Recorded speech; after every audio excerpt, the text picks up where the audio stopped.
Hello everyone, it's Cassie and welcome back to my channel. Today's a fun video. I'm going to be doing 24 books in 2024. I think I didn't do 23 in 2023. I don't really remember why. I think possibly I thought 23 books was like too many. Because to be fair, I only read about maybe like max 55 books in a year, which is a lot still, but 23, 24 is like half of that. So I didn't do it last year, but I'm gonna be doing it this year. There are a couple quote-unquote cheats in this. You'll see what they are, but this video is just 24 books that I'd like to get to in 2024. They're all off of my physical TBR.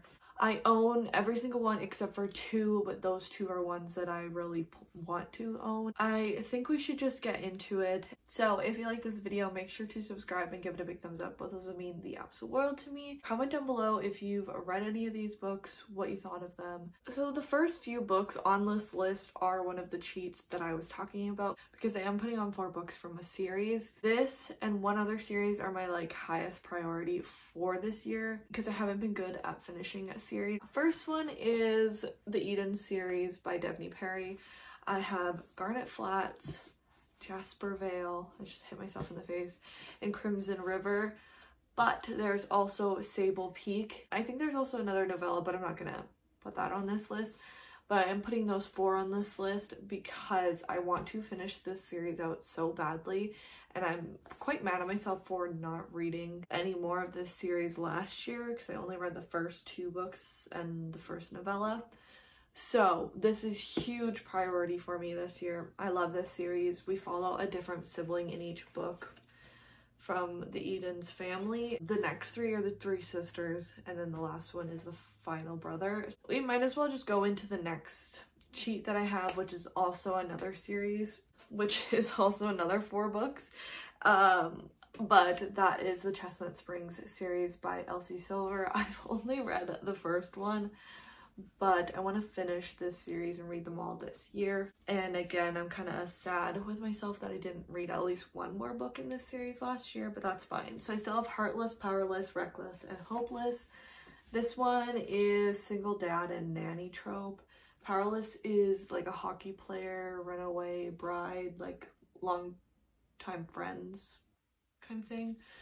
Reckless, I think, is maybe surprise baby. Secret baby, surprise baby, something like that. And Hopeless is fake engagement, I think, maybe. I don't know. But I really liked Flawless and I like her writing. So this is high priority. Again, they're fun romances and I want to like finish series that I start because I tend to not. Since I already own all of those books, I also really want to read it just because like that'll take up 4 books on my TBR by just finishing a series. It just all aligns with being a good goal for me. So before I forget, I'm gonna do the 1 book other than Sable Peak that I don't own, but I'm going to own. Also Sable Peak, I'm just gonna buy it either once I have, maybe when there's a sale and I have a gift card, or like once I'm on that book. I feel like I can push it off for quite a while, or at least until I'm really close to reading that book, because I don't need to buy it until I'm ready to read it really. But the only other book that I am going to buy and obviously read for this list is House of Flame and Shadow by Sarah J Maas. I can't buy this one yet, or else I would own it. This is the newest book in the Crescent City series. It comes out at the end of January and I'm so excited for it. So it's a huge priority read for me, and I am not going to do what I did with the second one where I pushed it off for like a year because of the mixed reviews. I am going in and reading that book because I love that series, so that's what it deserves. I have a huge pile of mysteries, so let's just do the other 2 that aren't mysteries on my list. So I also have The Assassin's Blade by Sarah J Maas. I have this and Throne of Glass, and I'm honestly not sure if this is going to be the series for me, but I do want to read all of her books. So I've already bought these 2, so I figure I should read them both and then make a decision about the rest of the series. But I am just going to put The Assassin's Blade on here because this is the one I'm going to have to read first, and I didn't want to put too many series on here, or like multiple books from a series on here. So we're just going with the first one, try it out, see what I think, and make some decisions based on that. I think this one is like short stories about the characters of Throne of Glass, but you're supposed to read this first, or like most people recommend reading this first. Yeah, I'm not really sure, but we'll see what I think. Hopefully I enjoy it. And then The Midnight Library by Matt Haig. I keep telling myself I'm gonna read this. I really, really want to, but it does scare me, and I don't know if it's because there's supposed to be such like a deep message within this. You know, that's scary sometimes. So this one is about Nora, who ends up in the Midnight Library, where between life and death there's a library.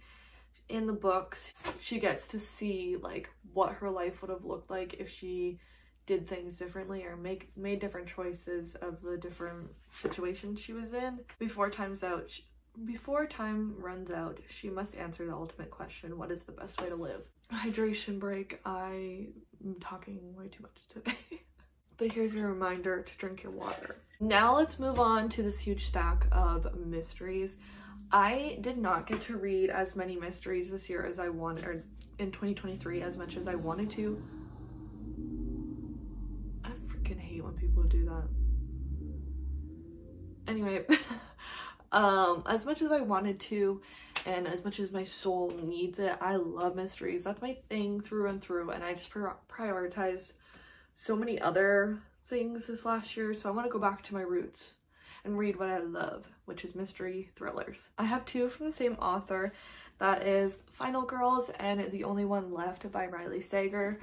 I really want to get into his books. I know this is probably people's least favorite one, but I bought it a long time ago, and when I bought this, I was gonna read them in publication order, because people said it was like hard to read his old ones when you read like the later ones that were better. 10 years ago, 6 friends went on vacation. One made it out alive. She became a member of a very exclusive club, a group of survivors dubbed the Final Girls.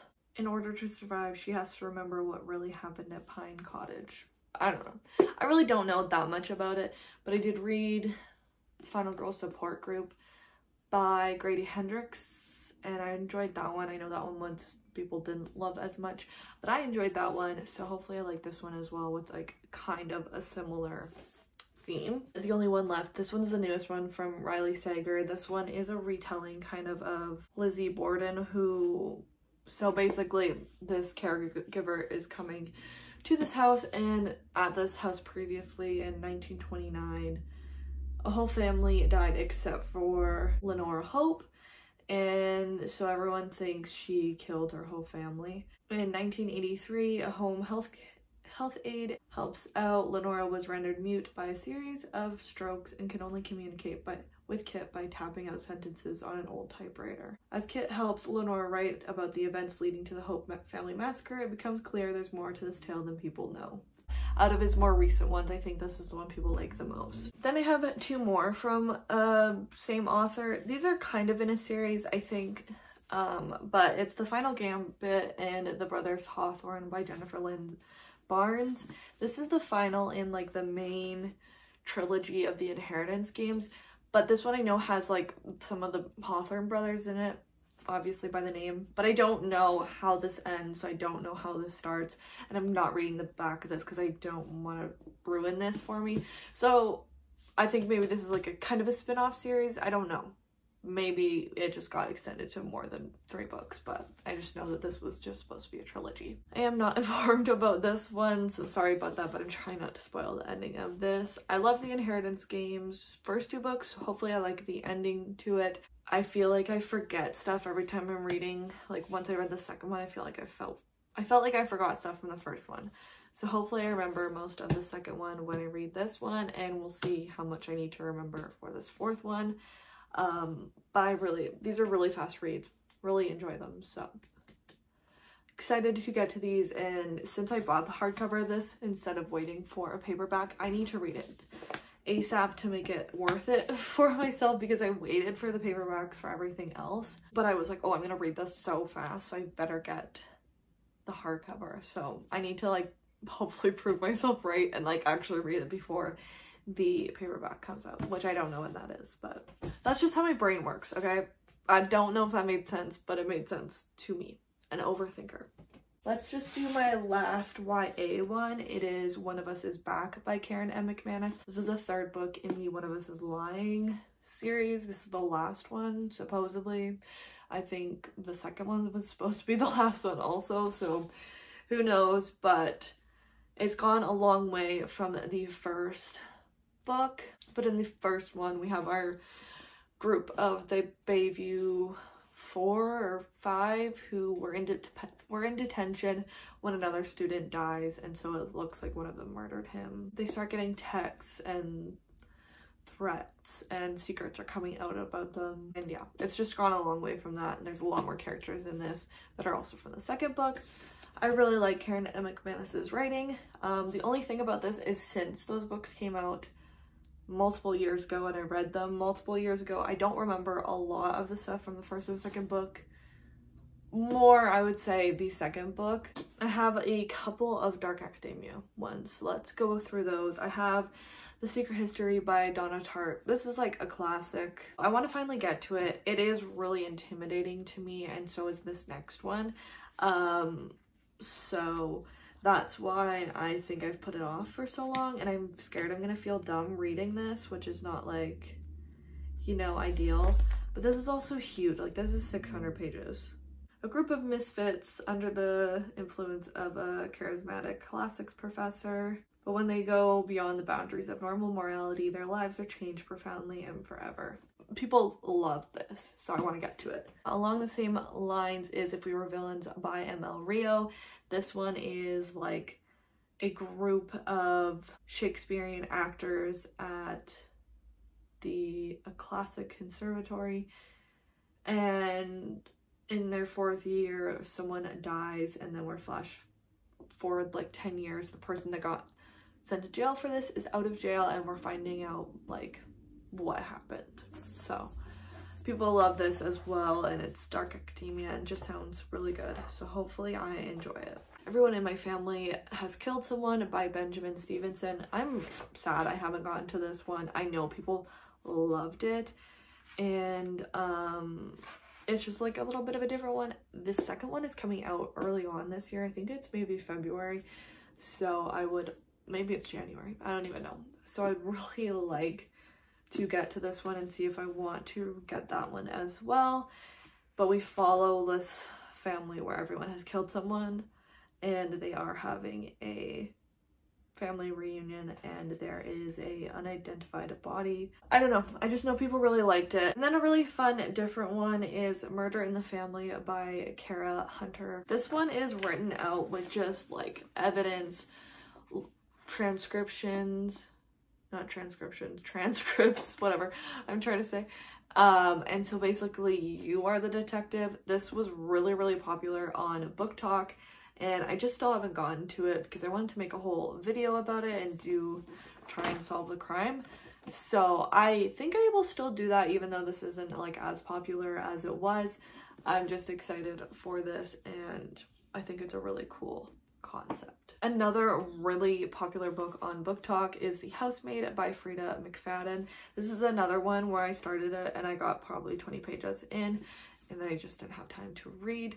This one is about a housemaid who starts living with this really rich family, and I think she kind of falls in love with the husband, and then the wife maybe finds out, and you know, things go awry. I hope I like it as much as everyone else. My friend that's read it said the beginning half is weird, but that it gets better. So hopefully I enjoy it. If I do, there's a second book. If I don't, then I don't, I guess. I feel like viral mysteries are very hit or miss for me, because sometimes they're just like so obvious who the killer is or whatever, and people are like, oh, I never would have guessed it, and I'm like, how did you not guess that? So hopefully I enjoy this one. I'm down to my last 3. Sorry the lighting has changed so much during this video, but as you can guess, the sun is going down, so that's why that's happening. So I have The Writing Retreat by Julia Bart. This one's a mystery about a bunch of authors going to this remote writing retreat in the mountains or something where it's snowing, and they kind of get snowed in. One of the writers vanishes during a snowstorm. She needs to figure what's happening, or else she could be next. I've had my eye on it for a really long time, and then I just more recently bought it, so I'd like for it to not sit on my shelves for a really long time. Lisa Jewell, None of This Is True. Lisa Jewell is a classic mystery author. I wasn't gonna buy this. I originally was just gonna listen to the audiobook, and then I started listening to the audiobook, like, when I say started, maybe like 10 minutes.